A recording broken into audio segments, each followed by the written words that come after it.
let's introduce our players. Down in the bottom left-hand side, from SK, the man up 1-0, it is MC. And spawning up to our top right-hand corner here as our Red Zerg. Currently 1 game down. He goes by the name of AZUBU viOLet, or Fat and Lazy, apparently.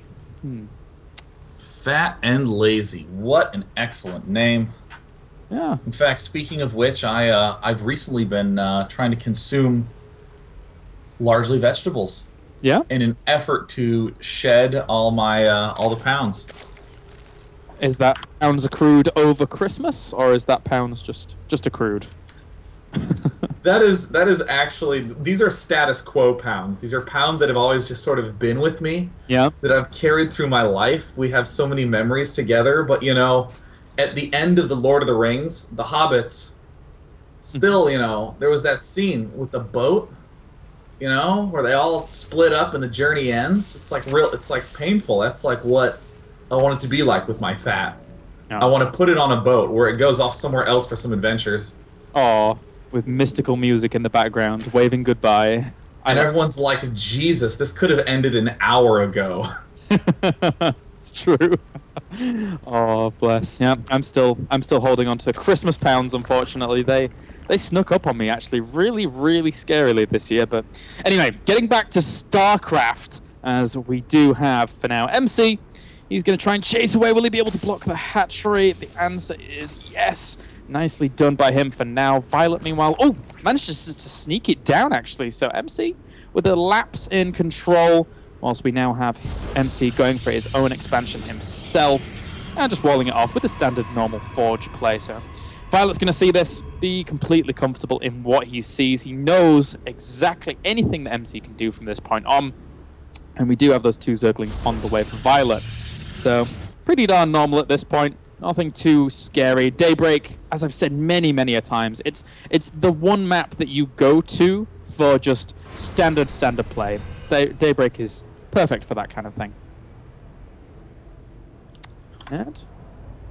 You know, I'm always sort of questioning whether there are good reads that you can get on a Zerg player to do the style of play that Oz has been peppering in every now and again. The 1 gate, really fast, triple nexus. Yeah. I've seen Grubby sort of pick it up, and a couple other Protoss players sort of pick it up, and this is the map where you do it, but right now MC is just sort of keeping with the common theme of not scouting too much, but scouting the essentials, seeing that there's a natural and that there's a third going up.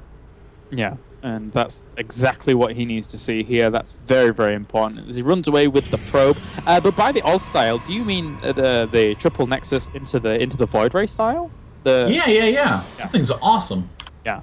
I'm loving the Void Rays. Well, I mean, I've loved Void Rays for a long time, but unfortunately, people don't really seem to be able to utilize them that much anymore. And I'm hoping that, you know, things like Heart of the Swarm will come and bring some little innovations to try and help them out with that kind of thing. But they still have their place. There's still some room for them. I'm a personal fan of, you know, with an Observer clearing out some creep tumors if you get the opportunity to, but that comes a little bit later in the game when you have a bit more base. Some of the big timings to note in this matchup are specifically the big window for the Protoss player to do some sort of big attack, you know, around 13 to 17 minutes. That's when the Zerg player is in a state of transition, generally up to the Hive, or if he's been going for a big Roach mid-game, he's really vulnerable because he doesn't even have that many Infestors then. And oh, look, MC, oh, he's going for another Robo. You know, let me stop talking about anything past the 11-minute mark, Pilaris. I bet you this guy's going Immortal Sentry all in. Oh god, if he is, that is going to be extremely, extremely interesting. You don't really see it much anymore on Daybreak. People are just normally just powering out the 3 base timings, or just going into the super long macro game and then saying, to hell with it, let's build carriers, and it's an interesting deviation. Yeah, I mean, honestly, I know that there's a lot of players who are saying, well, you know, the Immortal Sentry all-in is so good, I'm just going to keep doing it, period. On all sorts of maps. Oh, wait, there! Look at that! It's a 4th Gas Geyser. Now, he could still be doing an Immortal Sentry all-in, but he'll have slightly more sentries. Alternatively, he can do what I hope that he's doing, which is to just add on 4 gateways total, and then add on 2 more gateways and take a third. No. And, you know, I mean, again, I'm still, well, he's going to add on the 3 gateways here, as you rightly point out.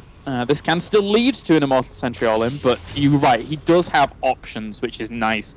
But there we go, he's actually chrono boosting out an Observer after their first Immortal. So this is, you know, this is good. Yes! Yes! It's not the Immortal Sentry all-in. I'm so thrilled. Oh god, that's fantastic news for esports fans around the world. Well, it's true, it's true. They're getting a second Observer as well, giving us the exact determination that he is going to go for, you know, a bit more scouting, trying to keep an eye on what his opponent's doing, trying to make sure that he can't be exploited whilst he takes this third base. And this is cool by MC, liking to see a longer game. We'll see how viOLet wants to play it out. Yeah, this is just a nice mix. I especially like the Twilight Council for the +2. Yeah.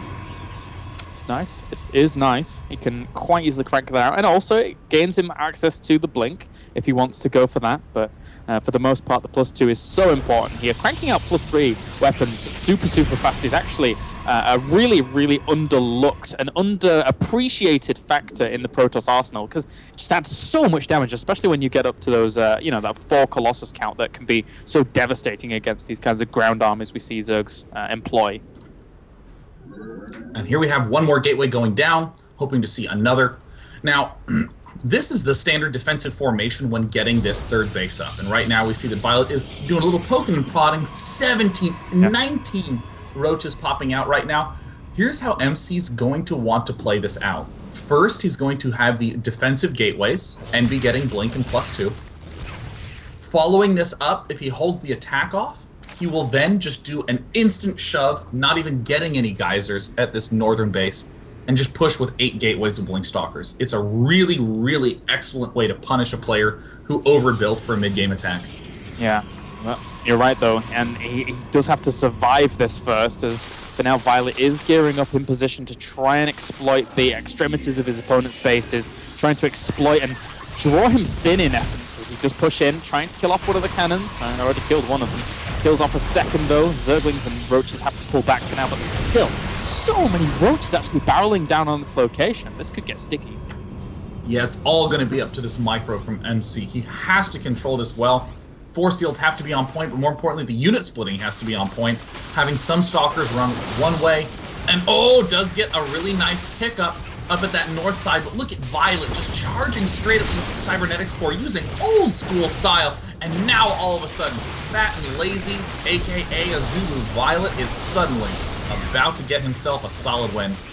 Oh god, yeah, MC is just run ragged right now. The third's going to end up dying to these Roaches. There's Roaches in his main, more Roaches and Zerglings poking at the front while the Immortals and Stalkers trying to deal with that. The third will fall, and so many probes actually died off in his main as well. This is...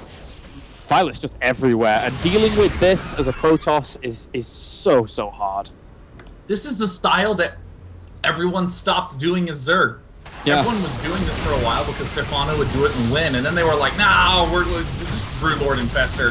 And viOLet going, no, I like winning at the 12-minute mark. And he's just storming the front, taking off that ever-so-critical Cybernetics core. Excellent, excellent timing, splitting by viOLet. Roaches everywhere. This is the main reason I don't like having my Cybernetics core at the front at all, unless you're going to go for the third and put like gateways at the rampant Daybreak, and you know that's just been unable to be seen at all as viOLet powering through, killing off the last Immortal, killing off the remaining Stalkers. Nice micro from MC to blink back, but it's just not enough. There's just too much raw power there from viOLet as another Immortal pops, and he's not going to be so immortal in just a second. Oh no, he doesn't die. There's good game. viOLet ties the series up